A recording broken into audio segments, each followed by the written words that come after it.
bagi saya the beauty of business, Pak. Yang mana kalau customer sudah percaya sama kita, kadang-kadang udah nggak nanya harga, Pak. Wow. Bahwa ketika membaca pasar juga bukan sekedar tahu timing dan sebagainya, tapi berorientasi kualitas ya yang saya pelajari.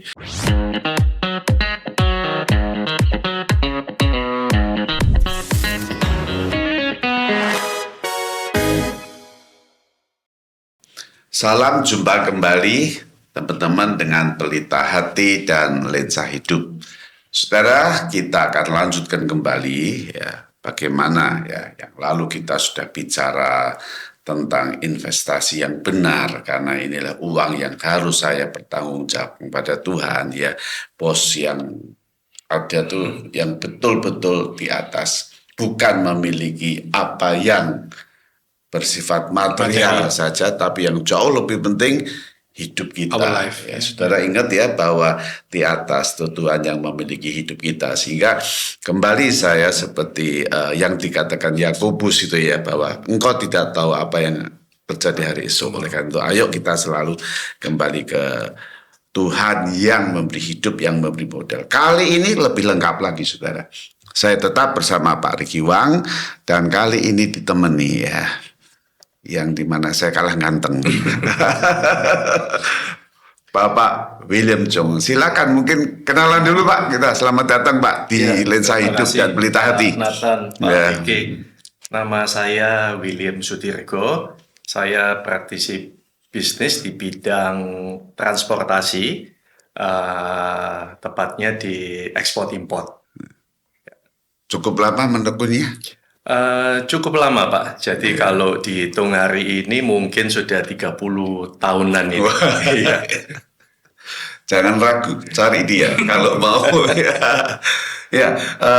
Pak Riki, kita akan bicara bagaimana ya pertemuan ini memahami pasar, ya. Mengenal pasar itu. Mungkin dari Pak Riki dulu sebenarnya apa sih pasar dan memahami pasar secara konseptual, dan ya nanti kita berkumpul dengan mencari pasar di mana seturut dengan kehendak Tuhan. Atau merespons apa yang terjadi di pasar. Sebetulnya sebelum ke arah market, kembali mengingatkan Pak bahwa investment in our Christian perspective itu mempertimbangkan 4M tadi ya. Jadi yang pertama mandate yang sudah kita bahas. Hari ini kita bicara market, nanti hari next kita akan bicara tentang business model atau model, terus yang terakhir baru management. Nah sekarang kita ke market. Market itu bicara soal ini Pak, apakah ketika kita mau berinvestasi, kita kan harus mikirkan berapa banyak ya kira-kira yang akan beli produk saya. Misalkan seperti itu. Ini kalau yang investasi real ya Pak. Kalau toh kita sudah tahu produknya apa, kira-kira siapa yang beli, market juga berpikir tentang kompetisi Pak. Selama ini orang-orang ini mau beli produk saya itu beli kepada siapa? So kita harus siap ketika pasar itu membandingkan apa yang kita tawarkan dengan apa yang kompetitor kita tawarkan. Dengan kata lain, harus bisa menjawab apa uniknya our product gitu ya ketika dibandingkan produk kita. Berarti saya melihat juga kebutuhan pasar. Right, salah satunya itu. Justru kebutuhan itulah yang membuat saya memproduksi atau berinvestasi dengan tepat. Right. Contohnya Pak, yang ini ya nggak sebut merek sih ya, coba pinjem ya Pak. Misalkan ini ya. Ini jelas Pak, ini air putih. Tapi seperti kita tahu di pasar banyak merek. Dan meskipun jualannya sama-sama air putih gitu ya, mereka mempelajari dulu. Kalau dia mau keluar atau kalau kita mau punya produk baru, kita mesti tahu Pak, apa yang membuat produk kita ini akan tetap dibeli. Meskipun dia ini air putih, sama dengan semua penguasa pasar, betul. Bukan hanya semua yang berjualan, tapi melawan penguasa pasar. Melihatnya pasar itu kebutuhan air putih tetap butuh gitu kan. Tetap butuh. Sehingga saya berani buka baru gitu. Right. Kan? Tapi akhirnya muncul kan, ada tambahan ion, ada yang galonnya itu bisa seperti barbel, rasanya manis, warnanya semua kiblatnya biru, tiba-tiba ada yang oranye gitu ya. lalu kemudian strategi jualannya juga seperti apa. Maka itu yang namanya kita market study, Pak Nathan. Ini satu aspek ya, jadi kita mau beli. Terus yang lain ya, yang umum biasanya ketika kita mendapat tawaran untuk berinvestasi. Jadi ini bukan produk real, tapi ada orang datang atau kita mungkin lewat website atau social media gitu, connect dengan seorang, I don't know, investment manager atau yang marketing, right? Terus dia mengatakan, Pak, kalau emang ada dana nganggur, biasanya mulainya dengan begitu. Sudah Pak, ikut di kita aja, parkir 500 juta, kurang lebih bunganya segini, pasarnya aman, laris, gitu. Nah ini kalau kita nggak ngerti pasar Pak, maka kita nggak tahu bunga yang dia tawarkan itu realistic or not. Gitu. Terus kemudian semua kan bilang diawasi OJK, etc. ya. Tetapi kita juga tetap harus hati-hati. Lalu kemudian pelajari benar-benar terms and condition-nya gitu ya, supaya bunga yang dia tawarkan itu is it nominal atau efektif. Kalau nominal itu yang tertera di brosur. Tapi yang efektif itu yang we really learn tahu, gitu. Kayak gitu-gitu. Jadi we learn the market dengan cara belajar, studi, ketemu dengan praktisi, punya komunitas yang tidak bias ya. Lalu dari situ kita bisa mempertimbangkan. Nah, kita ini sama Pak William nih yang sudah pengalaman di pasar ya. Yes. Gimana Pak William kalau cerita pasar dengan kebutuhan dan juga tadi ya tantangan-tantangan yang ada dan oke, ini bagus, yang lalu, yang sekarang enggak. Gimana? Oke. Kalau di dalam bidang saya, kita melihat market itu kita butuh beberapa hal ini. Kita mesti analisa dulu marketnya, customer-nya itu apa saja, dalam bidang apa, misalnya big customer, misalnya dalam usahanya besar sekali, competitor-nya siapa, volumenya banyak, tetapi biasanya marginnya kecil. Lalu di industri maupun project kita lihat juga customer-nya ini siapa, kompetitornya siapa, siapa yang bisa mengerjakan. Biasanya kerjaan sulit, tetapi marginnya bagus dan nggak semua bisa mengerjakan. Ada juga market yang model pengusaha kecil, UMKM. Nah, ini mainnya kecil-kecil nih, usahanya kecil-kecil dan biasanya pengusaha itu males nih nangani yang hal-hal begini. Tetapi yang kita temukan banyak hal dari yang kecil-kecil begini ini sangat bisa menguntungkan. Ya, awal mereka membangun bisnis kecil, kalau kita bantu, pada saat mereka berkembang baik, mereka akan loyal sama kita. Nah, ini hal-hal yang kita mesti tahu. Sebetulnya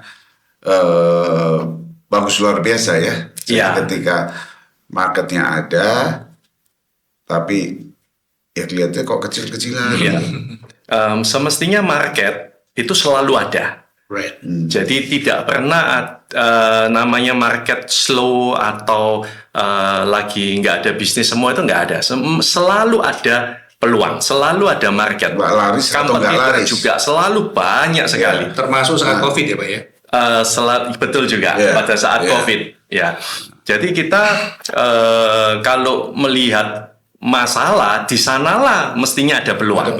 Berarti contohnya tidak ada market ya, tidak ada tanpa market. Maksudnya tidak ada yang tidak ada marketnya. Selalu ada market. Bahkan pada saat COVID. Jadi kalau di bidang kita pada saat COVID itu justru adalah turning point kita. Boom. Jadi membuat usaha itu yang sangat luar biasa, di mana kita lihat bisnis semua kolaps. Nah, jadi intinya selama kita bisa melihat peluang, kita positif, pasti ada jalan dan pasti ada peluang. Tinggal soal waktu, soal kita memanfaatkan peluangnya itu. Kapan datangnya kita nggak tahu, tetapi kita sudah persiapan dalam hal apa yang kita mesti siapkan, apa yang kita mesti expect akan datang. Ini kita udah siapin semua. Jadi begitu ada peluang, saat itu kita harus bisa menangkap peluang itu. Iya, berarti dimanapun, kapanpun, ya siapapun, bahwa dalam relasi kerja kita itu sebenarnya market itu sudah ada, tetap ya. Cuma sekarang lihat bagaimana melihat peluangnya kan. Ya. Nah, kejelian peluang itu gimana, Pak? Satu hal yang saya selama ini pengalaman saya, begitu banyak kompetitor yang kita hadapi, bagaimana kita differentiate ourselves yang membedakan dengan kompetitor. Karena kalau kita bekerja seperti kompetitor, nggak ada bedanya. Jadi kita harus punya spesialisasi, kita punya kelebihan, kita punya servis yang berbeda. Nah, itu yang akan bisa membedakan kita bisa mendapatkan satu bisnis atau tidak. Karena kalau kita biasa-biasa saja seperti yang lain, pasti sulit sekali. Tetapi kalau kita punya sesuatu yang berbeda, servis kita, lalu kepercayaan, speed kita, dalam knowledge kita, semacam kita ini dibuat tempat apapun, kalau mau nanya, tanya aja ke siapa. Nah, resource person jadi. Ya, betul. Jadi kalau udah bisa begitu, biasanya akan jauh lebih mudah. Nah, yang lebih saya lihat yang lebih cepat lagi saat ini adalah bisnis yang model by referensi. Jadi dari mulut ke mulut. Oh, bisnis ini bagus, booking aja ke sini. Oh, bisnis ini, perusahaan ini bagus, beli aja dari sini. Nah, ini yang sangat cepat sekali. Yang luar biasa ya. Ya, betul sekali. Referral. Ya, berarti begini, Pak Ilham, ketika di marketing kompetitornya itu banyak luar biasa, ya. Maka dalam pergumulan saya, Tuhan, saya ini anakmu, ya, yang bekerja, yang apa gitu ya. Kalau mau dikaitkan dengan menggali talenta dan sebagainya, ya, itu potensi terus, ya, digali temukan, ya, sampai sebetulnya yang dikatakan Pak William tadi, kita punya ciri khusus gitu, tak? Diferensiator, ya. Pak, maksudnya. Iya. Differentiator. Dan itu yang membuat daya tarik, yang nanti ya dari mulut ke mulut, ke sana. Ya, pelayannya bagus, menyenangkan. Kalau ada yang susah diberikan pengharapan gitu ya. Ya, itu yang akan bisa survive terus itu ya. Ya. Saya belajar dua hal Pak Parinda dari tadi sharingnya. Yang pertama kayaknya every professional, especially Christian professional, itu dipanggil untuk keep improving him or herself. Saya senang sekali dengan sikap Pak Widiem yang mengatakan bahwa market is always there. Tinggal sekarang kamu punya kesiapan nggak to catch it. Terus yang kedua, punya kejelian membaca nggak? Sehingga ketika benar-benar present itself in front of you, kita nggak jadi baru mau nyiapin gitu. Kan saya percaya apapun sih ya, nggak hanya transportation, belajar tuh nggak pernah habis. Ya, begitu ada tadi yang Bapak Timur Tengah, selat yang buka tutup sekarang gitu ya, plastik naik, pasti akan ada. Oke, kalau gitu impact ke transportation apa? Jadi akhirnya orangnya juga tambah lama tambah knowledgeable menurut saya. Terus kemudian juga pasti akan didorong untuk kenalan dengan orang-orang baru. Jadi networking is very important. Lalu kemudian ya itu tadi, ketika memberikan offering, dia bisa dengan apa ya, dengan confident hopefully. Sometimes quotation-nya Bapak mungkin akan lebih mahal dari yang lain. Karena kalau ada yang main harga kan pasti hanya banting-bantingan ya Pak ya. Tapi beliau sudah mengatakan, if with me ada apa-apa, ada adjustments yang kamu mau, kami akan coba lakukan. Nah ini Pak, ya, memang transportasi mesti gitu Pak. Kalau kita belum pokoknya lurus, ini mesti belok, gak mau. Akhirnya dia nggak bisa bersaing juga, karena kan dia melakukan jasa dia meminta jasa kita. Itu kan juga dalam rantai supply-nya dia ke orang lain mungkin gitu. Nah supaya dia kompetitif, kita butuh lebih fleksibel gitu.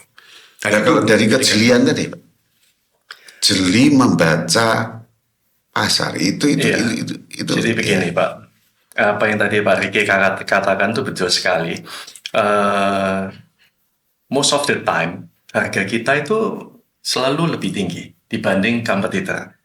Padahal semestinya profitnya juga banyak, cuman memang di luar sana karena pemainnya banyak, pengusahanya banyak, jadi harga itu jatuh sekali, jatuh-jatuhan. Jadi saling banting-bantingan begitu. itu sudah umum sekali, umum, Pak. ya. Iya, bisa dikatakan hampir setiap kali harga kita itu selalu lebih tinggi. Nah, jadi kita agak menghindari untuk bermain di harga. Walaupun kita tidak menutup mata kalau kita harga tinggi, ya nggak laku juga, Pak. Jadi kita mesti tahu bagaimana waktunya kita jual servis kita, tidak cuman harga. Right. Nah, yang lebih, yang seperti tadi saya katakan, kalau kita bekerja dengan baik, kita dipercaya, servis kita baik, harga kita juga fair enough, fair. Ya. Dari mulut ke mulut kita dikenalkan, itu ke sesama pengusaha. Contohnya nih, misalnya kita banyak handle kertas. Nah, dari satu pengusaha pabrik kertas, dia bisa mengenalkan ke pabrik kertas yang lain. Lama-lama kita banyak sekali menangani di bidang itu. Sama juga misalnya kita spesialisasi nih, kita nggak bisa ambil semuanya. Jadi kita harus punya spesialisasi. Misalnya kita ambil spesialisasi menghandle satu perusahaan sigaret atau tobacco. Nah, kalau kerja kita bagus, kita akan dikenalkan dengan sesama pengusaha. Nah, di mana jadinya itu lama-lama kita tuh spesialisasi di handling untuk tobacco dan sigaret. Sama juga dengan komoditi lain. Itu yang kita lakukan. Jadi kita punya cukup banyak spesialisasi. Jadi bukan cuma satu, karena satu dikenalkan jadi banyak, lama-lama spesialisasinya jadi banyak juga. Nah, ini yang membuat kita cukup bisa survive sampai dengan saat ini. Yang berarti semua yang tadi Pak William ceritakan itu kan sebetulnya yang sangat mendasar adalah bagaimana kita bekerja. Ya. Bekerja yang Pak Riki, yang kalau kita kaitkan dengan saya itu anak Tuhan, ya, maka kan mesti harus jujur, komitmen, ya, bisa dipercaya, gitu ya. Saya ketemu dengan pengusaha yang gede, Pak, gede. Jadi yang ini, Pak, omongannya bisa dipercaya, ya. Jadi ketika justru orang bank nyari-nyari kemanapun yang nggak bayar itu ya, dia malah datangin. Dia datang dan dia ngomong begini ya. Sampai hari ini pun selalu tawarin. Aku selalu kasih nggak apa-apa. Kenapa? Kredit. Karena you percaya. Dan itu bukan saja kepada pihak-pihak bank, tapi kepada semua customer-nya, semua, termasuk sampai kecil-kecil semua pegawainya itu ya. Yang kalau pengertian tadi Pak William dipercaya itu bukan saja hasil produk melihat pasar, tapi jati diri itu sudah menciptakan pasar sendiri itu ya. Wow. Oke. Jati diri yang benar, yang takut akan Tuhan. Saya nih anak Tuhan. Jadi dia bisa mempertemukan pasar itu loh nanti loh. Wow. Ya, selain diberikan hikmat pasar itu apa? Right. Tapi ya pasar itu kan akan datang gitu. Ya kalau itu kesini kan ya, apapun di Pak William. Ya udah, pasar itu kan datang ya. Jadi benar sekali, Pak. Jadi kalau nama baik itu penting. Kalau kita bekerja baik, kita sangat dipercaya. Bukan kita yang mencari customer, tetapi customer yang mencari kita. Dari mulut ke mulut, ada aja yang telepon, yang kemudian dealnya bisa cepat sekali. Seringkali belakangan beberapa tahun ini, itu yang terjadi, Pak. Bahkan bisa gini ya Pak, apakah ada pengalaman nih? Harga itu nggak masalah. Banyak sekali. Semestinya kompetitor ini adalah yang bagi saya the beauty of business, Pak. Yang mana kalau customer sudah percaya sama kita, kadang-kadang udah nggak nanya harga, Pak. Wow. Ini yang paling sulit. Jadi intinya begini dalam bisnis, kalau kita bisa menjual dengan harga yang sama dengan kompetitor, itu biasa sekali. Betul. Kalau kita menjual di bawah harga market, sangat biasa, semua juga bisa. Yang bagus adalah kalau kita bisa menjual di harga di atas market. Apalagi kalau customer tidak nanya, karena udah percaya sama kita, jadi tinggal jalan. Itu yang belakangan ini yang banyak terjadi dengan kami, Pak. Jadi kalau harga itu sama dengan pasar ya umum ya. Ya. Kalau kemudian jatuh lebih jauh daripada pasar, itu tanda tanya kan. Ya, mungkin dia punya uang gede, mau mateni pasar, mau bunuh pasar gitu ya. Motifnya bisa macam-macam. Apa bisa macam-macam? Motifnya bisa macam-macam. Itu berani banting harga tuh. Itu yang saat ini banyak terjadi, Pak. Gitu ya, Pak. Ya. Jadi hari ini tuh siapa yang punya dana lebih, dia tinggal habisin market. Siapa yang selesai duluan, Pak. Tetapi kan bisnis begini kan tidak lama. Supposedly dan tidak baik. Dan menurunkan mutu, Pak. Tambah lama tambah sudah saya sekarang kepikir, gimana kalau sebetulnya merusak pasar kan? Sangat merusak, Pak. Iya. Jadi kalau atau bisa kasih contoh trik-trik yang merusak pasar gitu. Enggak, supaya kita hati-hati kalau masuk di dalam perusak itu kan. Exactly. Jadi kalau contohnya mungkin harganya terlalu murah sampai nggak masuk akal. Jadi banyak hal kalau yang kita temui selama ini untuk supaya menguasai pasar, habisin dulu kompetitornya. Dengan apa? Harga. Jadi dihabiskan dulu dengan harga yang tidak masuk akal, membuat yang lain tidak bisa kerja. Tetapi itu sampai kolaps, sampai nggak ada gitu ya. Betul sekali. Nah, tetapi hal begini ini bisa dikatakan bisnis yang kompetisi yang tidak fair, yang tidak baik, dan tidak akan bisa lama. Ada nggak tuh? Ada ya? Banyak sekali, Pak. Oh, malah banyak. Belakangan hati-hati, ini semakin saudara. banyak. Hati-hati, betul ya. Oh, oke. Karena dia mikir gini loh, Pak, daripada uangnya dibuat advertising, saya buat ini aja. Rugi nggak apa-apa. Asalkan setelah sekian waktu tertentu, tutup. Ini sudah mulai kolaps, semua. Tapi ya itu akhirnya diservice for the market ya. Itu kan in the long run berarti nggak sustain. Sebetulnya contoh realnya bukan di transportasi sih, di ini Pak, fintech. Payment pakai fintech itu kan di awal-awal tampil dengan diskon yang doesn't make sense gitu. Itu kan ternyata hanya untuk didik kita berubah dari tunai menjadi ikut fintech itu gitu. Tapi tambah lama tambah diskon tapi ada batas maksimum gitu. Jadi dia tahu dia tidak bisa terus-terusan seperti itu. Sampai ke titik tertentu akhirnya terbukti pemecatan karyawan.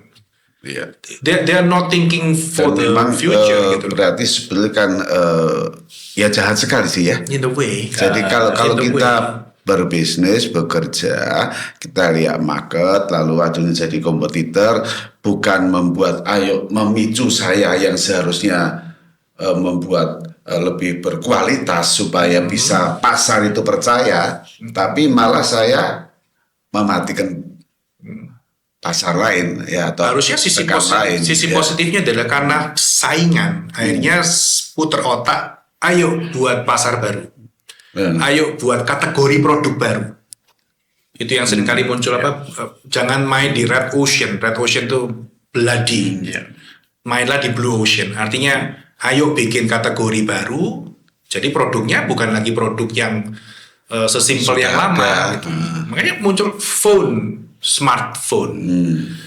Berarti sih dulu silly phone. Nggak tahu lama-lama mungkin genius phone, itu akan selalu di-create.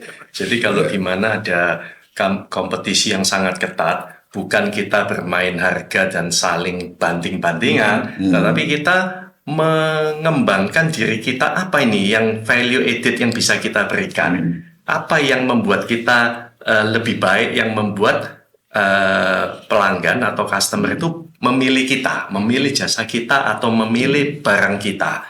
Nah, itu yang paling penting. Ini kalau misal bisa kita lakukan, pasti produk kita akan terjual, jasa kita akan digunakan dan untuk jangka panjang. Ya, dari pengalaman Pak William sekarang, saya tanya, bagaimana bisa begitu? Maksudnya bagaimana? Ya bagaimana bisa begitu sekarang? After 30 years. Satu memang jam terbang, pengalaman.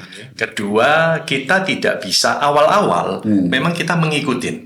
Jadi, waduh, harga tempat lain sekian, mau nggak mau kita ikut. Mau nggak mau kita ikut. Bahkan nggak ada untungnya, bahkan kita cut loss. Cut loss. Jadi betul-betul loss usaha itu. Masih ada yang bisa lebih bawah lagi.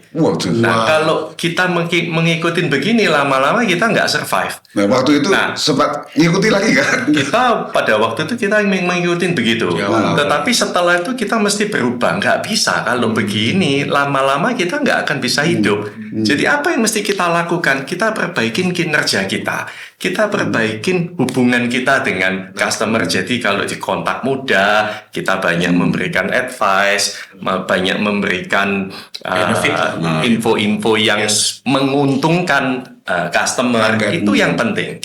Nah, dengan begitu pelan-pelan kita mulai shifting menjual servis kita, bukan hanya main di harga. Ya, berarti pengalaman yang real itu melalui satu proses, ya tentunya jatuh bangun ya Pak William, yang sampai ini lalu belajar begini, pasar yang begini-begini, lalu ya bergumul dengan Tuhan. Bagaimana pergumulan dengan Tuhan? Ya, benar sekali Pak. Jadi kalau untuk saat ini, apa yang kita lakukan, kita udah memberikan yang terbaik, kita serahkan ke Tuhan. Dan anehnya nih, begitu kita merasa bahwa semua kita serahkan ke Tuhan, bisnis itu tidak ada berhentinya, Pak. Datang lagi. Jadi kita nggak berkutat hanya dengan uangnya. Tetapi kita lakukan Tuhan, kalau memang ini bisnis bisa memberkati kami, tentunya pasti Tuhan akan berikan. Dan kenyataannya sampai hari ini begitu yang terjadi. Ya, berarti klop ya, Pak Riki ya. Saya pikir ini satu lesson yang sangat penting, bahwa ketika membaca pasar juga bukan sekedar tahu timing dan sebagainya, tapi berorientasi kualitas ya yang saya pelajari. Pak, izin ya Pak, ada satu, it's not in transportation, mungkin saya juga nggak sebut merek, tapi ada satu perusahaan handphone Pak. CEO-nya ini sebentar lagi akan diganti, dia akan turun, September ini akan diganti oleh orang lain. Saat dia pegang perusahaan handphone ini, itu nilai perusahaannya kurang lebih 350 miliar US. Pak, sekarang 15 tahun kemudian 4T Pak. 4T Pak. Dan pada saat itu orang sudah bilang, wah handphone setelah ini akan tambah lama tambah murah. Handphone yang mereknya buah-buahan ini gak tambah murah Pak. Dan orang selalu antri gitu ya.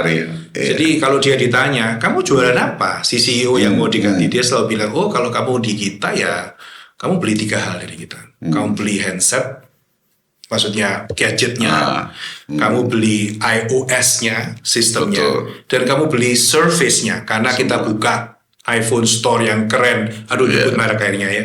Saya nyebut merek sudah. Dan itu 3 ini, dia katakan loh, kalau kamu merasa kamu tidak butuh ini, dia berani mengatakan itu. Kalau kamu tidak merasa ini penting buat kamu, oh silakan pilih merek lain. Dia bukan meminta kita stay dengan dia loh, tapi value yourself. If you got the phone, the system, the service, ya satu harga kita itu harga yang masuk akal. Ditutup dengan begitu. Ya, saudara, hari ini luar biasa ya Pak William, Pak Riki ya, kita bicara tentang investasi dan market yang banyak kompetitornya, luar biasa ya. Dan ketika market itu dilihat, bukan saja ya bagaimana memenuhi kebutuhan pasar, tapi justru itu menciptakan bagaimana diri kita berkembang dengan baik. Bagaimana diri kita bekerja sebagai anak Tuhan yang takut akan Tuhan, sehingga mampu menciptakan produk yang saya buat. Dan inilah yang sebetulnya market-market itu mereka justru mencari kita. Dan disitulah peran kita, bagaimana kita jeli melihat market, bahkan peluang itu Tuhan berikan hikmat pada kita. Sampai berjumpa, Tuhan berkati.